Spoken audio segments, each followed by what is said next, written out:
Welcome back. The Syrian city of Homs is bearing the brunt of the ongoing brutal government onslaught. More than 60 people were killed there on Monday. According to an activist, some neighborhoods have been targeted relentlessly. The Syrian government still insists that it is pursuing armed terrorist gangs, but even children have not been spared. CNN's Our Damon has more from Beirut. What did we do for you to treat us like this? This little girl asks, her head bandaged after injuries to her eye. We can't tell if she's being prompted to speak out against the Assad regime, but the pain and misery emanating from Syria is echoed in various videos posted to YouTube. They've been bombarding us with mortar bombs and tank shells for the last... Danny, an activist that CNN has regularly been in touch with, knows it only too well. I saw really horrible things I've never seen in my life. Kids in the hospital, a kid with his whole jaw gone, a little girl, a kid, she's 4 years old, she's dead. Her sister's 6 years old, she lost her left eye, and her mother's in intensive care. No one has been spared the violence that reached unprecedented levels, just as the UN debated and failed to unite on Syria over the weekend. The vetoes by Russia and China of what was already a watered-down version of a resolution condemning the violence seem to have emboldened the regime, although the Syrian government denies the crackdown. These are chaotic scenes from a field hospital in Homs, said to have been hit by rocket or mortar fire.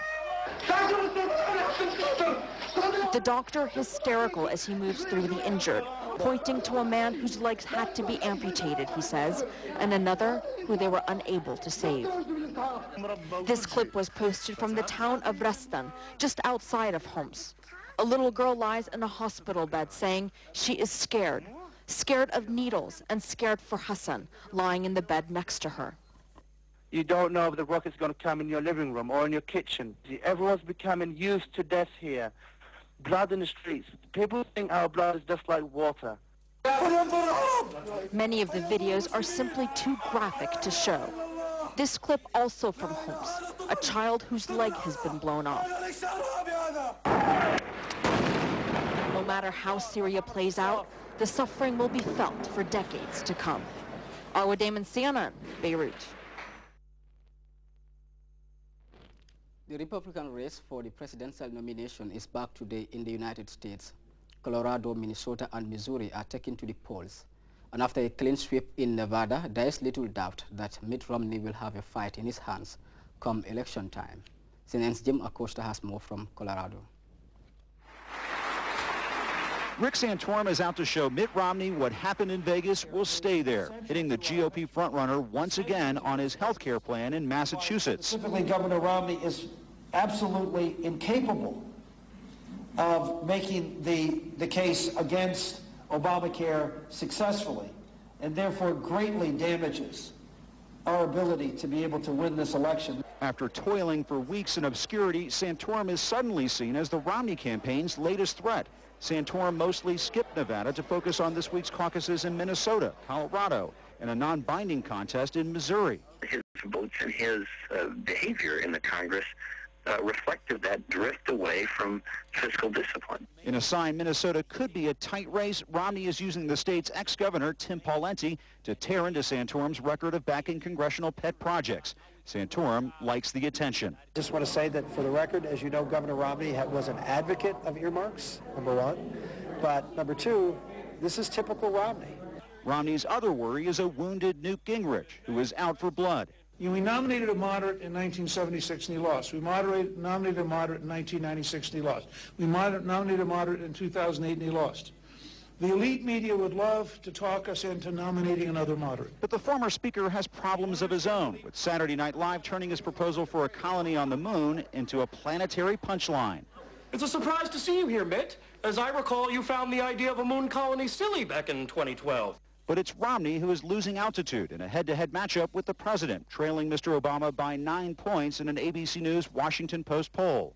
This has been the most anti-jobs, anti-investment, anti-growth administration I've seen since Jimmy Carter. Then there's the potential headache in the making coming from his latest top surrogate, Donald Trump, who boasted he helped put Romney over the top in the Nevada caucuses. Romney won the state by double digits. And a lot of people are giving me credit for that, and I will accept that credit. After huge victories in Florida and Nevada, Mitt Romney would like a clean sweep this week, but these caucuses could be more like the Super Bowl, a down-to-the-wire finish for all teams on the field. Jim Acosta, CNN, Golden, Colorado. Senegal's anti-Abdoulaye Wade movement is still maintaining pressure on the 85-year-old president for him to step down. The opposition candidate for M23 is calling for the formation of a National Transitional Council. We have details in this CFI report. Anti-Abdoulaye Wade movement, called the June 23rd movement, is maintaining pressure on the president to abandon his controversial bid to run for a third term in office. For the first time since the start of the election campaign, an opposition candidate said that a National Transitional Council should be set up if the 85-year-old president persisted with his plans to run for another term.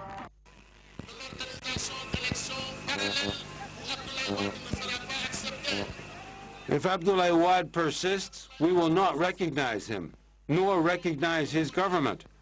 We will organize a campaign for the recognition of a National Transition Council, which we will create.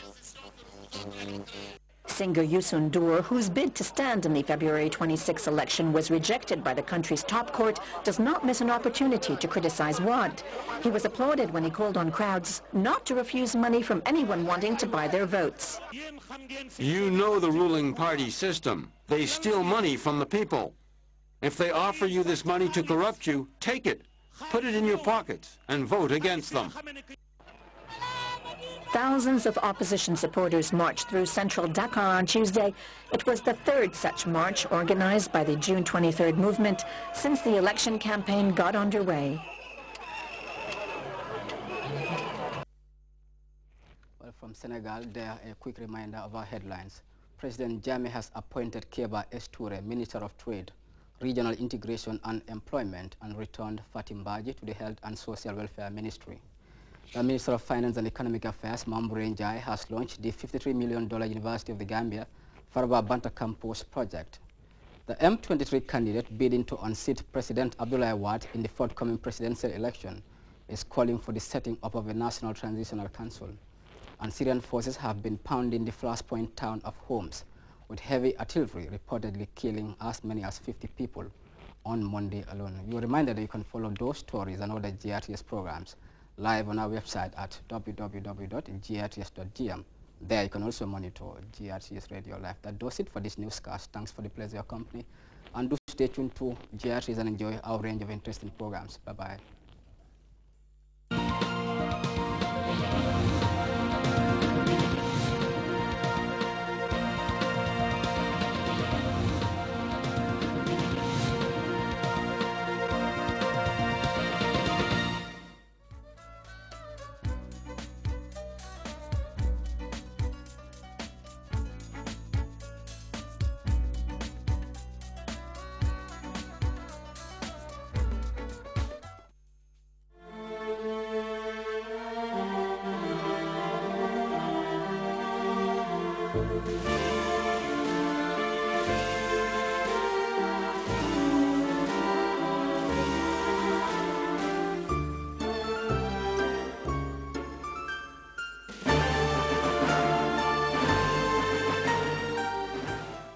Your Excellency, the President of the Republic of the Gambia, Sheikh Professor Alhaji Dr. Yahya A.J. Jammeh, Honorable Ministers here present, Secretary General and Head of the Civil Service, Ambassador Ansumana Jammeh, our representative in Qatar, Mr.